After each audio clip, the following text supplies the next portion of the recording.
पिछले एपिसोड में हमने देखा था कि टेस जोल और एली को बचाने के लिए खुद की जान की कुर्बानी देती है, लेकिन मरने से पहले वो जोल से वचन लेती है कि वो एली को सुरक्षित बिल और फ्रैंक के पास पहुंचा देगा ताकि वो दोनों एली को फायरफ्लाइज तक पहुंचाने में मदद कर सके।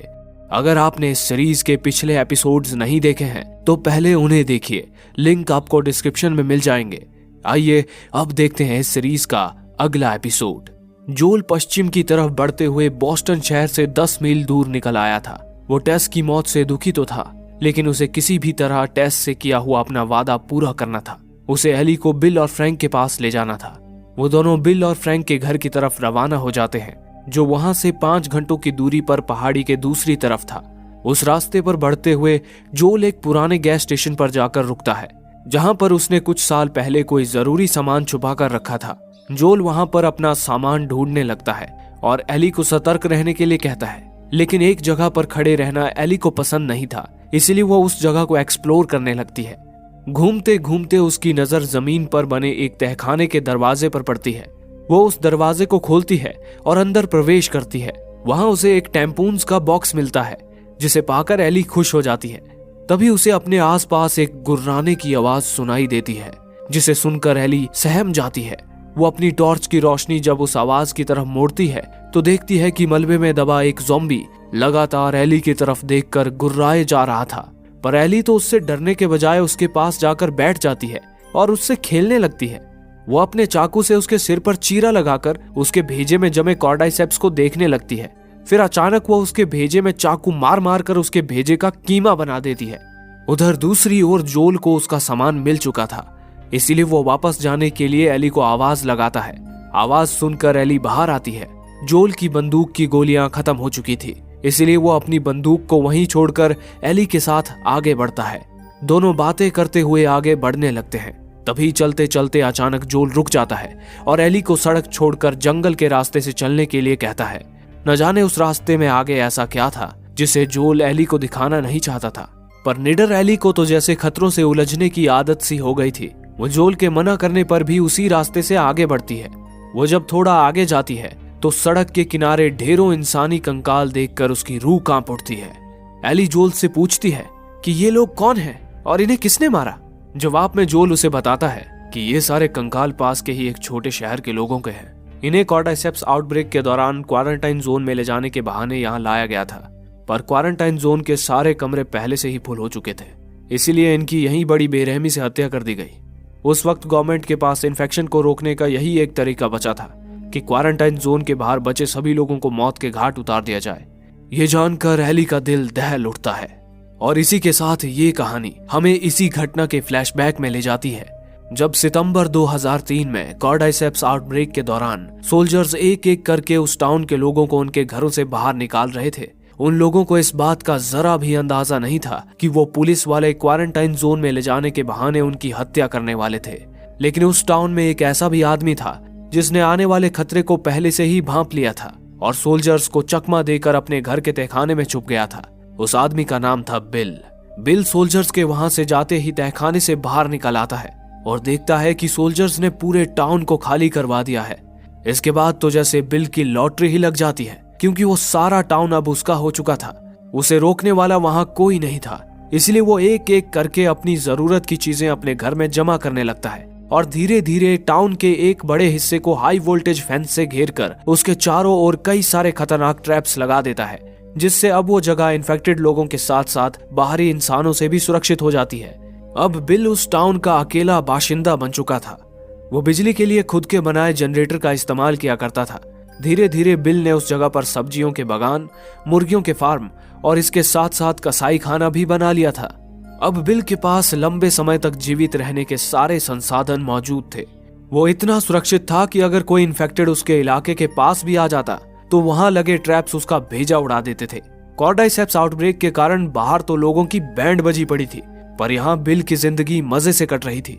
ऐसे ही 4 साल मजे से बीत जाते हैं, लेकिन एक दिन ऐसा आता है जब उसकी जिंदगी पूरी तरह से बदल जाती है। उस दिन वो अपने वर्कशॉप में काम कर रहा था, तभी उसे उसके द्वारा लगाए ट्रैप से अलार्म सुनाई देता है। बिल अपनी बंदूक लेकर जब उस ट्रैप के पास जाता है तब वहां से किसी इंसान की आवाज आती है। बिल जब गड्ढे के पास जाकर देखता है तो उसे उस गड्ढे के अंदर एक आदमी फंसा हुआ मिलता है। बिल उस आदमी से उसका नाम पूछता है। जवाब में वो आदमी बताता है कि उसका नाम फ्रैंक है और वो अपने कुछ साथियों के साथ क्वारंटाइन जोन में जाने के लिए निकला था, पर वो रास्ता भटक कर यहाँ पहुंच गया और इस ट्रैप में फंस गया। वो बिल से कहता है कि उसे गड्ढे में गिरने से थोड़ी चोट भी लग गई है, लेकिन फ्रैंक की ये बात सुनकर बिल वहां से चला जाता है। ये देखकर फ्रैंक घबरा जाता है। उसे लगता है कि बिल उसे गड्ढे में ही जिंदा दफनाने वाला है, लेकिन इसके विपरीत बिल उसे गड्ढे से बाहर निकालने के लिए एक सीढ़ी लेकर आता है। ये देखकर फ्रैंक की जान में जान आ जाती है। फ्रैंक सीढ़ी पर चढ़कर ऊपर आ ही रहा होता है कि तभी बिल उसे वहीं रुकने के लिए कहता है और इन्फेक्शन डिटेक्टर से उसे चेक करने लगता है। हालांकि फ्रैंक इन्फेक्टेड नहीं निकलता, इसीलिए बिल उसकी जान बख्श देता है, पर वो फ्रैंक को उसी वक्त वहां से चले जाने के लिए कहता है। लेकिन फ्रैंक कहता है कि उसने 2 दिन से कुछ नहीं खाया है और बिल से अनुरोध करता है कि अगर उसे कुछ खाने को मिल जाए तो वो चुपचाप वहां से चला जाएगा। ये सुनकर बिल को उस पर दया आ जाती है और वो उसे अपने घर में ले आता है। बिल उसे नए कपड़े देता है, फिर उसके लिए अपने हाथों से स्वादिष्ट खाना भी बनाता है। ये देखकर फ्रैंक बहुत खुश हो जाता है और खाने पर टूट पड़ता है। बिल के हाथों से बना खाना खाकर फ्रैंक उसकी तारीफ करते नहीं थक रहा था। खाना खाने के बाद फ्रैंक बिल का शुक्रिया अदा करके वहां से जाने वाला होता है कि तभी उसे एक बात याद आती है और वो सीधे एक कमरे के अंदर चला जाता है। बिल भी उसके पीछे पीछे अंदर जाता है। दरअसल फ्रैंक को बिल का पियानो काफी पसंद आ गया था। वो उस पर अपने हाथ फेरने से खुद को रोक नहीं पाता। वो बिल की मेलोडी की किताबों में से एक किताब उठाता है और गाते हुए एक धुन बजाने लगता है। फ्रैंक को पियानो बजाने का कुछ खास तजुर्बा ना होने की वजह से वो ठीक से उसे बजा नहीं पा रहा था। वो धुन बिल के दिल के काफी करीब होने की वजह से वो उसे बेसुरे ढंग में सुन नहीं पाता और फ्रैंक को वहां से उठने के लिए कहता है। इस पर फ्रैंक बिल को वो धुन बजाने के लिए कहता है, साथ ही कहता है कि इसे एक बार सुनने के बाद वो यहाँ से चला जाएगा। बिल उसे गाना सुनाने लगता है, लेकिन बिल की मधुर आवाज के पीछे एक दर्द छुपा हुआ था जिसे फ्रैंक भांप लेता है। फ्रैंक बिल से पूछता है कि वो कौन लड़की थी जिससे बिछड़ने के गम में उसकी आंखों से आंसू छलक रहे हैं। उसी वक्त बिल अपने अंदर छुपी एक सच्चाई को बाहर निकालता है। बिल कहता है कि वो कोई लड़की नहीं थी। बिल के सिर्फ इतना बोलते ही फ्रैंक बिल के अंदर छुपी भावनाओं को समझ जाता है और उसे दिलासा देते हुए उसे किस करता है। बिल भी खुद को रोक नहीं पाता और वो दोनों एक दूसरे के बहुत करीब आ जाते हैं। फिर 3 साल साथ गुजारने के बाद एक दिन बिल और फ्रैंक झगड़ा करते हुए घर से बाहर आते हैं।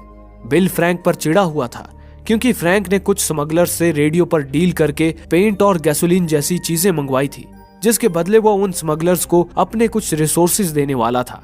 लेकिन बिल को यह बिल्कुल पसंद नहीं था कि फ्रैंक उनके रिसोर्सेज को यूं ही बर्बाद करता रहे, क्योंकि अगर उन्हें लंबे समय तक जीवित रहना है तो रिसोर्सेज को बचाकर रखना ही होगा। लेकिन फ्रैंक ये मानने को तैयार ही नहीं था, क्योंकि उन चीजों की मदद से वो इस जगह को और ज्यादा सुंदर बनाना चाहता था, जिसके लिए उसे बस कुछ मात्रा में पेंट और गैसोलीन चाहिए था। बिल फ्रैंक से बहुत प्यार करता था, इसलिए अंत में वो उसकी बात मान लेता है। लेकिन फ्रैंक यही नहीं रुकता, वो उन स्मगलर्स को अपने घर खाने पर भी इनवाइट कर लेता है। वो स्मगलर्स कोई और नहीं, जोल और टेस थे। पहली मुलाकात में बिल को जोल और टेस पर जरा भी भरोसा नहीं हो रहा था, इसलिए बिल डिनर करते हुए भी उन्हें अपने गन पॉइंट पर रखता है। इसी बीच टेस बिल और फ्रैंक को अपने साथ काम करने का ऑफर देती है। वो चाहती थी कि बिल और फ्रैंक उन्हें अपने रिसोर्सेज दें, जिसके बदले वो उनके लिए क्वारंटाइन जोन से दवाई और बंदूक की गोलियों जैसी चीजें लाया करेंगे। बिल तो टेस के साथ ये डील करने के लिए बिल्कुल भी राजी नहीं था, लेकिन फ्रैंक टेस की ये डील मंजूर कर लेता है और एक बार फिर बिल की जिद उसके प्यार के आगे कमजोर पड़ जाती है। जोल बिल से कहता है कि उसने अपनी सुरक्षा के लिए जो इलेक्ट्रिक फेंस लगाई है उन पर पहले से जंग लगा हुआ है, जो ज्यादा से ज्यादा 1 साल तक ही टिक पाएंगे। जोल बिल को एल्यूमिनियम से बने हाई टेंसाइल वायर्स देने की बात करता है, जो उसकी पूरी जिंदगी तक सही सलामत रहेंगे। आखिरकार बिल भी उसके साथ काम करने के लिए मान जाता है। इसके बाद वो लोग वहां से जाने लगते हैं। तभी फ्रैंक टेस को रोकता है और रेडियो में अलग अलग वक्त के गाने बजाकर सीक्रेटली सिग्नल पहुंचाने का सुझाव देता है। जाने से पहले जोल बिल को आगाह करता है कि ये जगह ज़ॉम्बीज से तो सुरक्षित है, लेकिन आज नहीं तो कल लुटेरों का दल यहाँ पर आ सकता है। इसलिए जोल बिल को जल्दी से जल्दी इस जगह की सुरक्षा बढ़ाने के लिए कहता है और टेस के साथ वहां से चला जाता है। इसके बाद ये कहानी 3 साल और आगे बढ़ जाती है, जहां सन 2013 में बिल और फ्रैंक ने जोल और टेस के साथ मिलकर अपने इलाके को और ज्यादा सुरक्षित कर लिया था। अब वक्त के साथ वो दोनों थोड़े बूढ़े भी होने लगे थे। पर बढ़ती उम्र में भी उनके प्यार में जरा भी कमी नहीं हुई थी। इसी तरह 3 महीने और बीत जाते हैं। फिर बरसात की एक तूफानी रात में जब बिल और फ्रैंक अपने बेड पर सुकून की नींद सो रहे थे, तभी आधी रात खतरनाक लुटेरों का एक दल उनके घर पर घुसपैठ करने पहुंच जाता है। पर वो लुटेरे जैसे ही फेंस के नजदीक पहुंचते हैं, वहां लगाए फ्लेम थ्रोवर उन पर आग बरसाना शुरू कर देते हैं, जिससे वो लुटेरे आग में झुलसने लगते हैं। इधर अंदर बेड पर सो रहा फ्रैंक जब गोली चलने की आवाज सुनकर घर से बाहर आता है तो देखता है कि बिल उन लुटेरों पर गोलियां चलाकर उन्हें रोकने में लगा था, लेकिन वो लुटेरे भी लगातार बाहर से बिल पर गोलियां चला रहे थे। ये देखकर फ्रैंक डर जाता है और बिल को वापस बुलाने के लिए उसे आवाज देता है। फ्रैंक की आवाज सुनकर बिल जैसे ही उसकी तरफ मुड़ता है, तभी उसके पेट में एक गोली लग जाती है। लेकिन गोली लगने के बावजूद भी बिल फ्रैंक की सुरक्षा करने के लिए उन लुटेरों से लड़ता रहता है। फ्रैंक बिल को बचाकर किसी तरह घर के अंदर लेकर आता है। फ्रैंक जानता था कि लुटेरे हाई वोल्टेज फेंस को पार करके अंदर नहीं आ पाएंगे, इसीलिए वो उनकी चिंता छोड़कर बिल के पेट से गोली निकालने में लग जाता है। पर बिल को लग रहा था कि उसका आखिरी समय आ चुका है, इसीलिए वो फ्रैंक से जोल को यहाँ बुलाने के लिए कहता है ताकि बिल के मरने के बाद जोल फ्रैंक का ध्यान रख सके। लेकिन फ्रैंक उस वक्त सब कुछ भूलकर बिल को बचाने की पूरी कोशिश में लगा हुआ था। तभी बिल अचानक शांत हो जाता है। और इसी के साथ ये कहानी हमें 10 साल और आगे 2023 में ले आती है, जहां हम देखते हैं कि बिल तो बिल्कुल ठीक था क्योंकि फ्रैंक ने उस रात उसे बचा लिया था। पर अब बुढ़ापे में एक लाइलाज बीमारी की वजह से फ्रैंक खुद व्हीलचेयर पर आ गया था। बिल दिन रात उसकी सेवा में लगा रहता था और उसे कभी कमजोर महसूस नहीं होने देता था। लेकिन फ्रैंक अपने कमजोर शरीर और ढेर सारी दवाइयों के बोझ से तंग आ चुका था। उसे ये बिल्कुल भी अच्छा नहीं लगता था कि वो बिल पर बोझ बना हुआ है। ये सोचकर फ्रैंक रात भर सो नहीं पाता था। फिर एक सुबह जब बिल सोकर उठता है तो देखता है कि फ्रैंक अपनी व्हीलचेयर पर बैठा हुआ है। बिल समझ जाता है कि फ्रैंक रात भर सोया नहीं है। वो फ्रैंक को बिस्तर पर लिटाने के लिए आगे बढ़ता है, लेकिन फ्रैंक सोने के लिए साफ मना करता है। वो कहता है कि वो आज नहीं सोएगा क्योंकि आज का दिन उसकी जिंदगी का आखिरी दिन है और वो इस दिन के हर लम्हे को जीना चाहता है। फ्रैंक ने फैसला कर लिया था कि अब वो और बिल पर बोझ नहीं बनेगा। फ्रैंक बिल को नींद की गोलियों का एक पैकेट देते हुए कहता है कि आज शाम वो ये सारी गोलियां उसके वाइन में मिलाकर उसे दे दे ताकि वो अगली सुबह होने से पहले ही मौत की नींद सो जाए। पर बिल फ्रैंक को किसी भी हाल में खोना नहीं चाहता था, इसीलिए वो फ्रैंक को इसके लिए मना कर देता है। लेकिन फ्रैंक एक बार फिर उसे अपने प्यार का वास्ता देकर मना लेता है। उस दिन बिल फ्रैंक की हर ख्वाहिश पूरी करता है। वो उसे उनकी पहली मुलाकात की हर यादें ताजा करवाता है, यहाँ तक कि वो दोनों एक दूसरे से शादी भी कर लेते हैं। फिर शाम ढलने के बाद दोनों ठीक उसी तरह डिनर करते हैं जैसा कि उन्होंने पहली मुलाकात में किया था। उसके बाद वो दोनों एक साथ ड्रिंक भी करते हैं। उसके बाद वो घड़ी आती है जब बिल फ्रैंक की इच्छा के अनुसार उसकी ड्रिंक में नींद की गोलियां मिला देता है, जिसे फ्रैंक बेझिझक पी जाता है। इसके बाद बिल भी अपनी वाइन पी लेता है और फ्रैंक की तरफ देखकर मुस्कुराता है।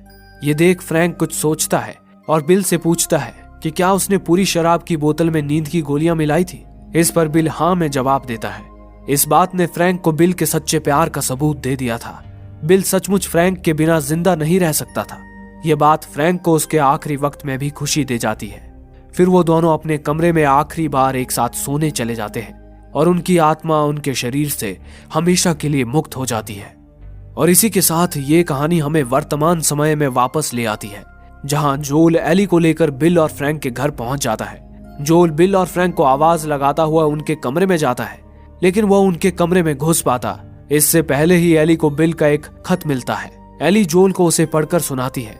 बिल ने वो खत जोल के लिए ही लिखा था क्योंकि वो जानता था कि बाहर का कोई आदमी उसके घर के सिक्योरिटी सिस्टम को क्रैक नहीं कर पाएगा। उस लिफाफे में बिल की कार की चाबी थी और उस खत में लिखा था कि बिल और फ्रैंक ने खुशी कर ली है और मरने से पहले उन्होंने अपना सब कुछ जोल के नाम कर दिया है ताकि वो और टेस एक साथ खुश रह सके। लेकिन टेस तो पहले ही मर चुकी थी। उसके बारे में सोचकर जोल काफी भावुक हो जाता है। वो खत पढ़ने के बाद जोल गैरेज में जाता है जहां उसे बिल की कार मिल जाती है। वो कार की बैटरी को चार्ज पर लगाकर एली के पास जाता है। सबसे पहले जोल एली का इन्फेक्शन चेक करता है।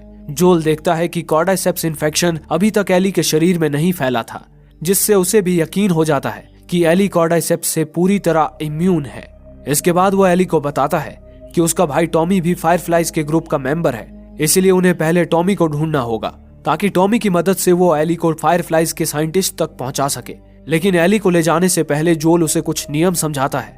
पहला नियम ये कि फायरफ्लाइज के कैंप पहुंचने तक एली अपने इन्फेक्शन के बारे में किसी को नहीं बताएगी। अगर किसी को पता चला कि एली इन्फेक्टेड है तो लोग एली को जान से मार देंगे। और दूसरा नियम ये था कि एली को जोल के हर ऑर्डर को फॉलो करना होगा। एली चुपचाप जोल की सारी शर्तें मान लेती है। इसके बाद दोनों अपने सफर में लगने वाली चीजें इकट्ठा करना शुरू करते हैं। इसी दौरान एली की नजर बिल के गन कलेक्शन पर पड़ती है। वो जोल से एक बंदूक की मांग करती है, लेकिन जोल एली को बंदूक देने से मना कर देता है। फिर सारी चीजें जमा करने के बाद एली को एक बंदूक मिल जाती है, जिसे वो जोल से छुपाकर अपने बैग में रख लेती है। फिर वो दोनों पूरी तरह तैयार होकर कार में आकर बैठ जाते हैं। एली पहली बार किसी कार में बैठी थी, इसीलिए वो बहुत खुश थी। उसे वो पुरानी कार भी आलीशान लग रही थी। फिर वो दोनों स्टीरियो पर एक गाना सुनते हुए अपनी मंजिल की तलाश में निकल जाते हैं। और इसी के साथ ये एपिसोड यहीं समाप्त होता है। पर ये सीरीज अभी खत्म नहीं हुई है, क्योंकि आगे आने वाले एपिसोड्स में जोल और एली का सामना और भी खूंखार इन्फेक्टेड ज़ॉम्बीज से होने वाला है।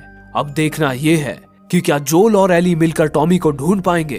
क्या एली कभी सुरक्षित फायरफ्लाइज के साइंटिस्ट तक पहुंचने में कामयाब हो पाएगी।